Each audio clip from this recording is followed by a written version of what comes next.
Yes. What was your percentage on Iraq? It's 55 to 65%. Am I the only one? I mean, is this a propaganda thing or just an American?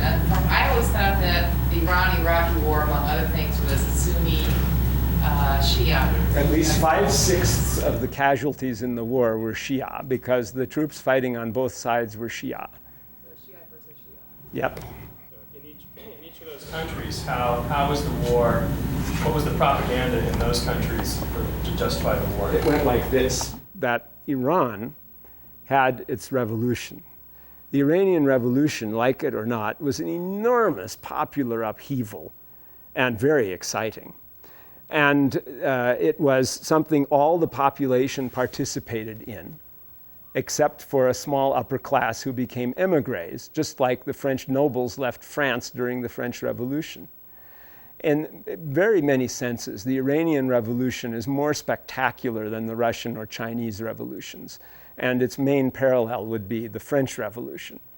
And like the French, the Russian, even the Chinese and revolutions, and Cuban and so on, it immediately attracted the enmity and hostility of all conservative powers round about, whether the United States or conservative Muslim countries such as Saudi Arabia.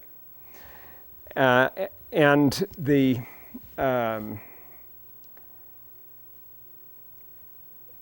Muslim explanation of that war might involve some offense to you. And so consequently, I'm not going to say it. But You can take it. no. We've been offended before.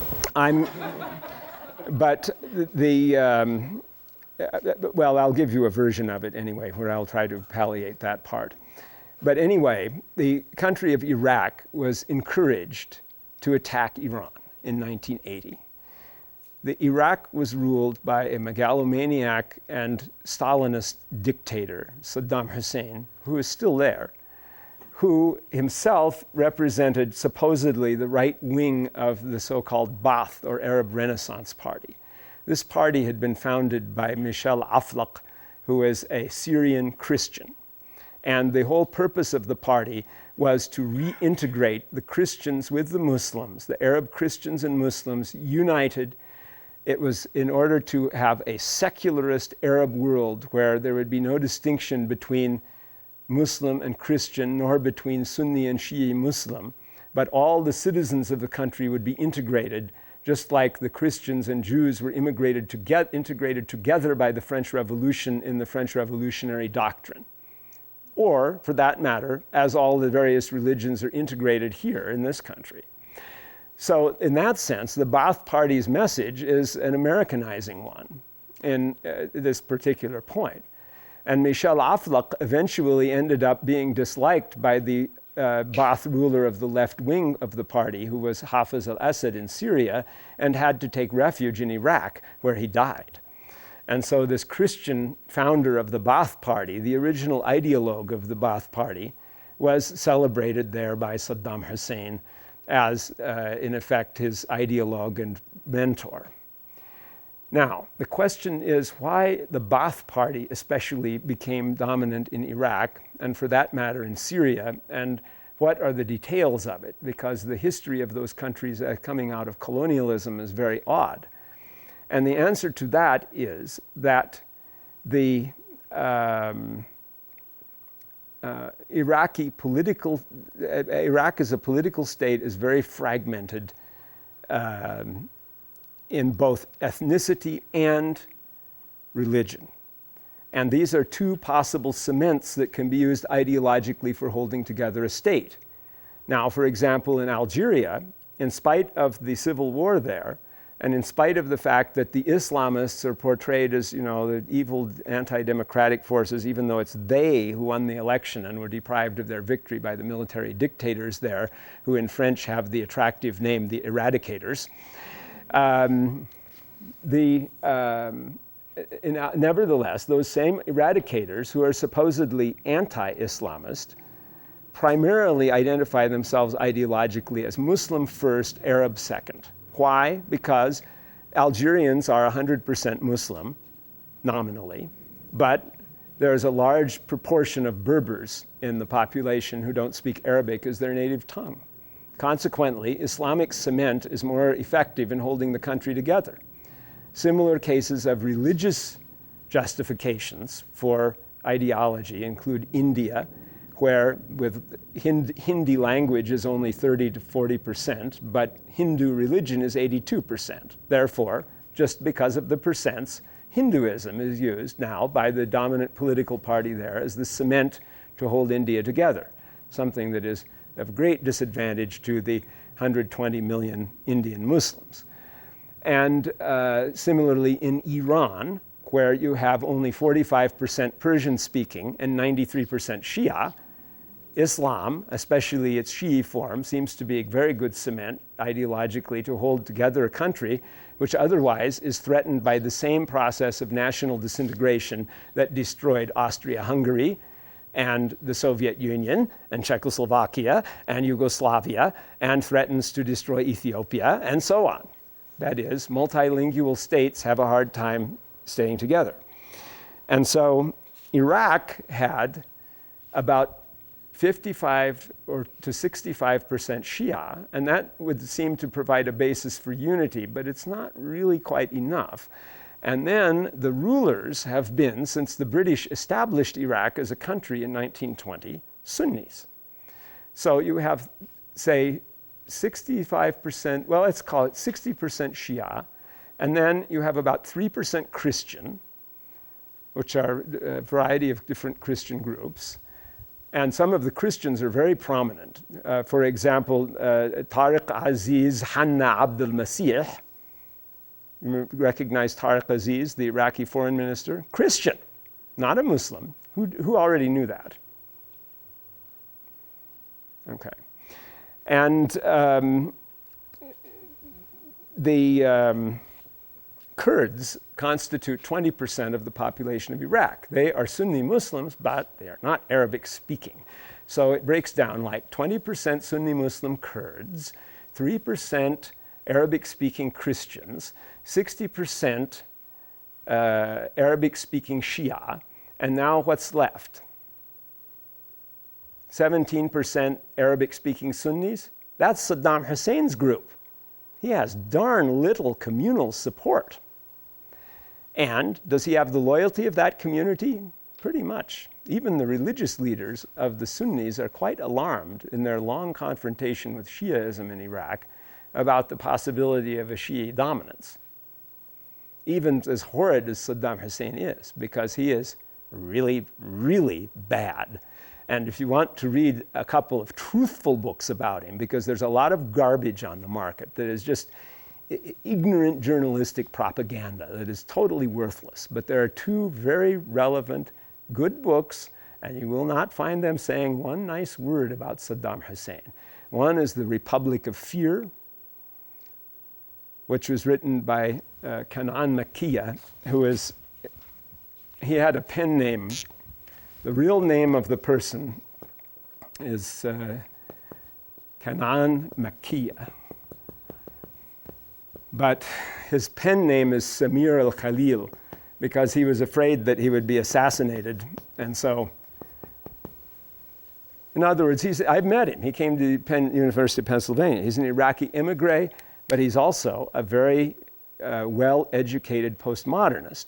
And so his criticism of Saddam Hussein is completely in terms of postmodernism, just like Michel Foucault. What's going on here? So he has The Republic of Fear, in which he demonstrates how in Iraq the situation is such that the tyrant is so tyrannical that nobody will tell him the truth about anything. Everyone has gotten it down to a science of telling him what he wants to hear, so he lives in a fantasy world. And not only that, but the people do too, because the people, by telling them the things over and over again, also end up living in a kind of fantasy world. And he has a second book which is called The Monument. And this is about a vainglorious monument to the Iran-Iraq war that Saddam Hussein has constructed in Baghdad.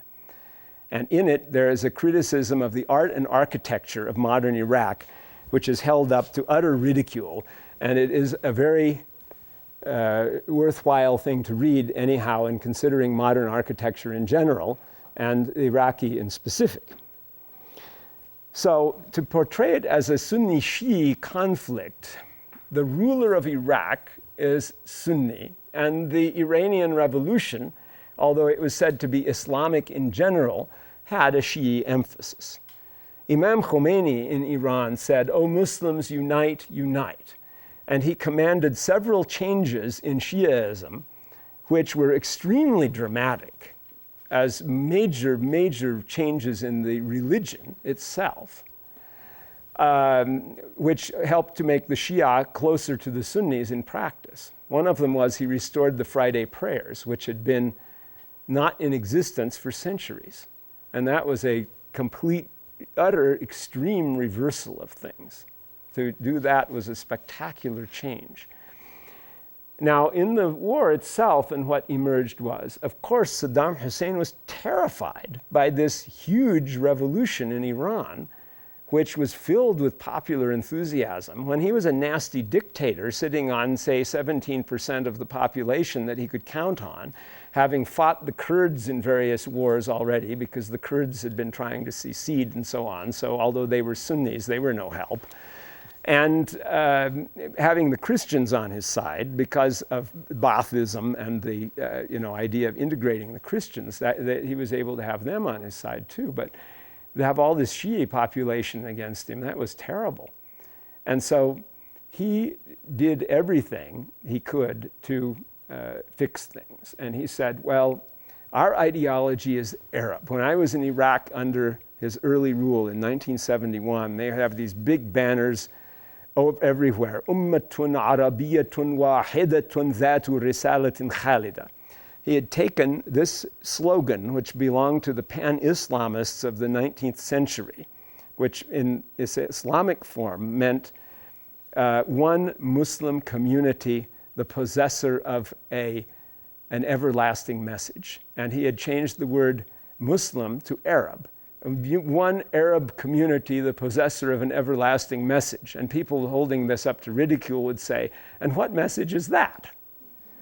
If it's just Arab nationalism, what is its message possibly? What could that be? And Arab nationalism, because, if I may, of the many unsuccessful wars and confrontations with Israel, had been discredited. And so here he was going into this era with this huge revolution next door in a neighbor that was 3 times as populous as his country.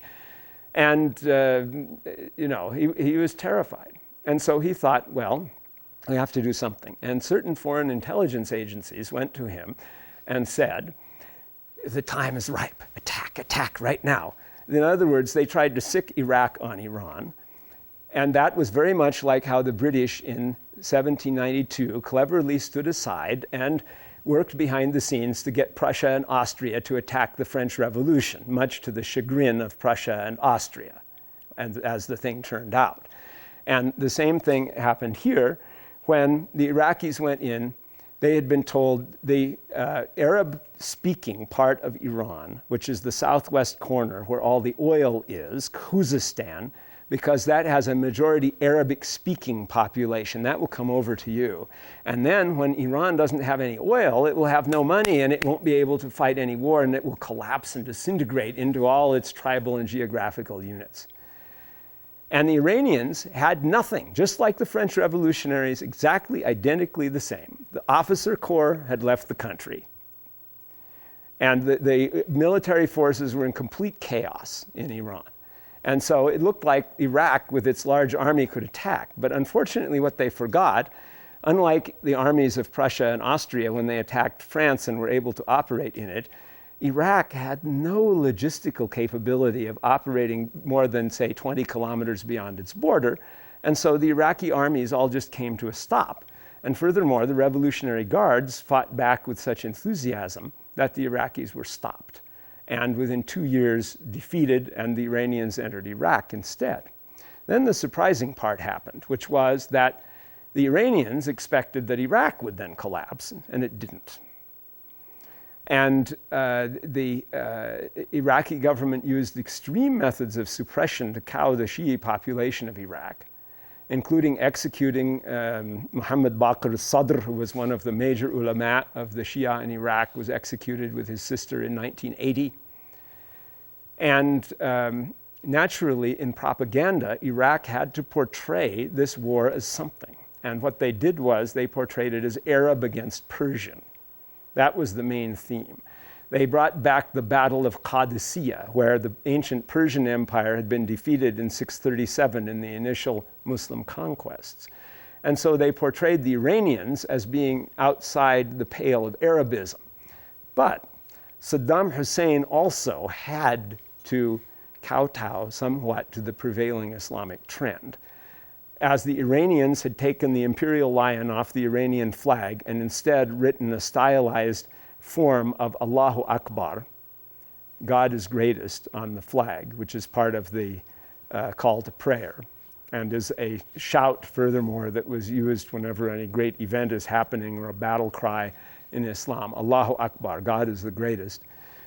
Saddam Hussein oddly took his little three-striped flag with 3 stars in it, and between the 2 stars on each side of the central star wrote Allahu Akbar. In other words, the Iraqi dictator in the middle of the war copied the Iranian flag verbatim to respond that we too are the Muslim side. And having all those Shi'is there, of course he did not emphasize the Shi'i-Sunni split in the war. So that was never a theme at all. I'm being called on to stop. I think I've outworn my welcome.